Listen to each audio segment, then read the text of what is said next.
Hello children, welcome to Kumari Sharda classes. तो आज की वीडियो में हम पढ़ने वाले हैं क्लास 9 इंग्लिश का सबसे पहला poem the road not taken, जिसे कि लिखा है पोएट रॉबर्ट फ्रोस्ट ने।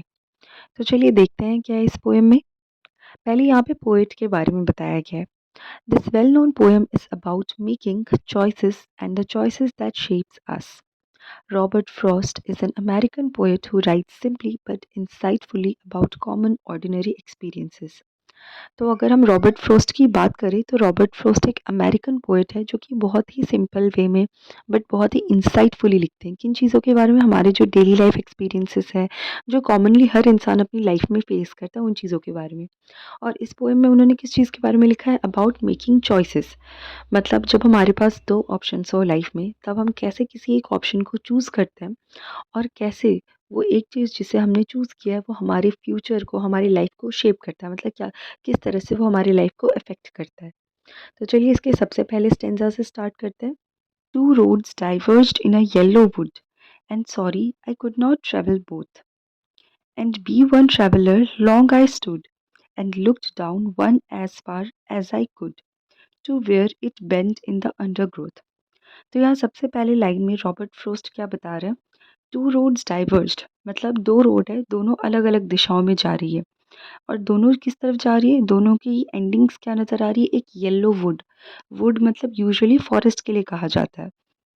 और येलो इसलिए यहाँ पे इसलिए यूज़ किया गया है क्योंकि यहाँ के पत्ते जो है येलो कलर के हो गए हैं, मतलब पत्ते झड़ गए हैं।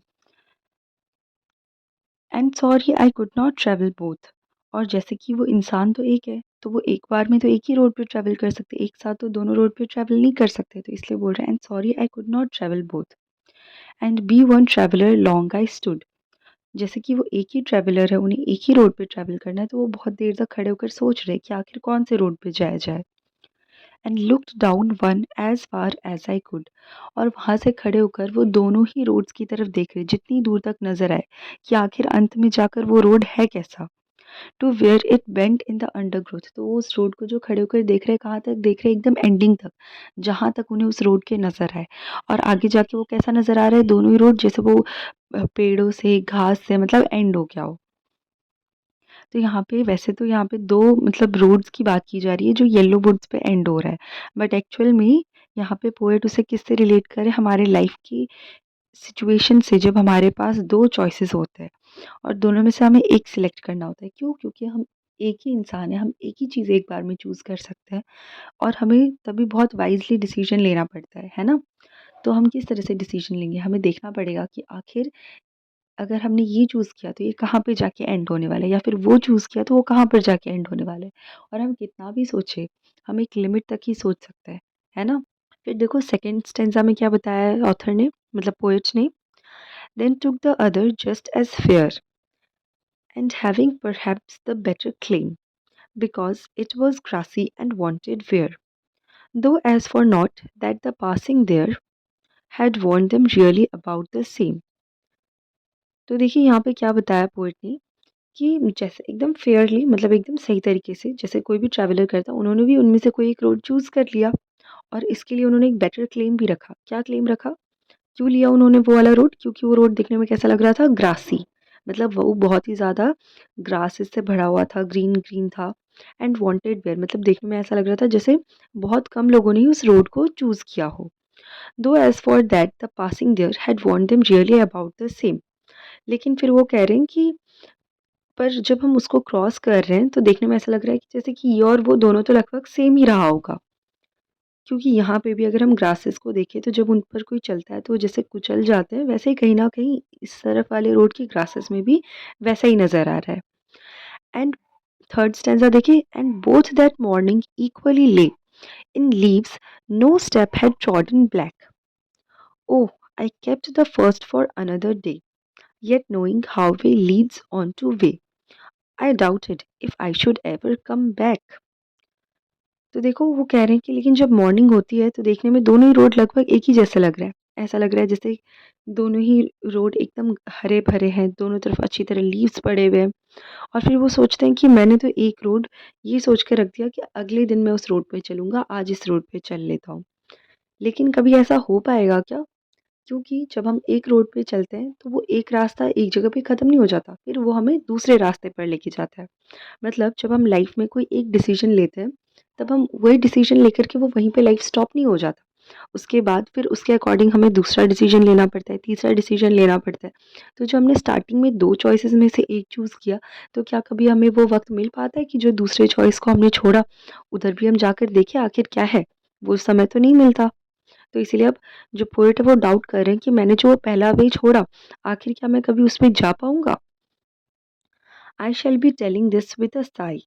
Somewhere ages and ages hence, two roads diverged in a wood, and I took the one less travelled by, and that has made all the difference. तो अब देखो एक लंबी सांस भरते हुए रॉबर्ट फ्रॉस्ट कहते हैं कि कभी बहुत सालों बाद एजेस एंड एजेस हिंस मतलब कभी फ्यूचर में वो बताएंगे ऐसा कि एक बार ऐसा था दो रोड्स डाइवर्ज कर रहे थे वुड में अलग दो रोड्स डाइवर्ज करके जा रहे थे फॉरेस्ट में और मैंने वो रास्ता चूज़ किया जो जिस पे मतलब सबसे कम ट्रैवलर्स जाते हो और उसी वजह से जो भी डिफरेंस है मेरी लाइफ में वो सारे डिफरेंस है जो भी चल रहा है मेरी लाइफ में वो सब कुछ आया।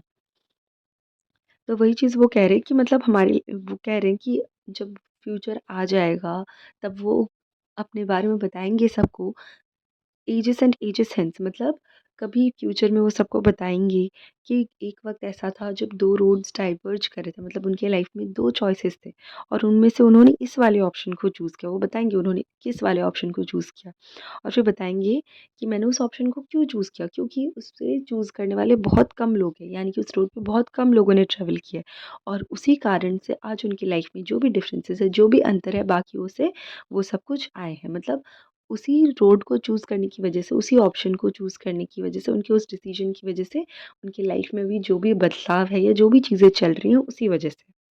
तो एज़ अ होल अगर बोला जाए द रोड नॉट टेकन मतलब यहाँ इसके टाइटल से ये ज़ाहिर कर रहे हैं कि मतलब हम हमेशा उस चीज़ को देखते हैं जिस चीज़ को हमने चूज़ किया है, पर जो पीछे छूट जाता है उसके बारे में तो हमें कभी जानने को मौका ही नहीं मिलता, है ना? तो हर इंसान की लाइफ में कई बार नॉट ओनली वन्स बट कई बार ऐसा आता है, मेजरली तो तब आता है जब वो अपनी ज़िंदगी में अपने करियर को लेके या अपने पार्टनर को लेके सोचे। बट कई बार ऐसे छोटी-छोटी चीज़ों में भी होता है, जब 2 चॉइसेस होते हैं और उन्हें किसी एक को चूज़ करना पड़ता है और उसी चॉइस के बेसिस पे उनके पूरा लाइफ़ अफ़ेक्ट होता है या उनकी लाइफ़ में दूसरों से जो भी थोड़े-मोड़े अंतर आते हैं, उस एक चॉइस की वज़ह से आते हैं। और अगर हम ऐसा सोचें कि अभी हम ये चूज़ कर लेते, फिर वो चूज़ करेंगे, तो वो मौका कभी नहीं मिलता। क्यों? क्योंकि हमने जो एक बार डिसीज़न ले लिया, वही एंडिंग नहीं, उसके बेसिस पे और फ्यूचर में हमें डिसीज़न्स लेते रहने पड़ेंगे और भी वेज़ चूज़ करते रहने पड़ेंगे। तो यहाँ पे भी रॉबर्ट फ्रॉस्ट जो कि हमारे कॉमन और ऑर्डिनरी एक्सपीरियंसेस पे लिखते हैं, ये पोएम भी उन्होंने बहुत अच्छी तरह से हमारे नॉर्मल ज़िंदगी से रिलेट करते हुए लिखा है। तो आई होप आप सभी को ये पोएम बहुत अच्छी तरह समझ आया होगा। इसके क्वेश्चन आंसर्स आपको मेरे चैनल के शॉर्ट्स पे मिल जाएँगे। इन केस आपको कोई भी डाउट है या कोई भी फीडबैक है तो आप कमेंट सेक्शन में ज़रूर बता सकते हो। टिल देन आप मेरी वीडियो को लाइक कर देना और चैनल को सब्सक्राइब कर लेना। Thank you everyone for listening me.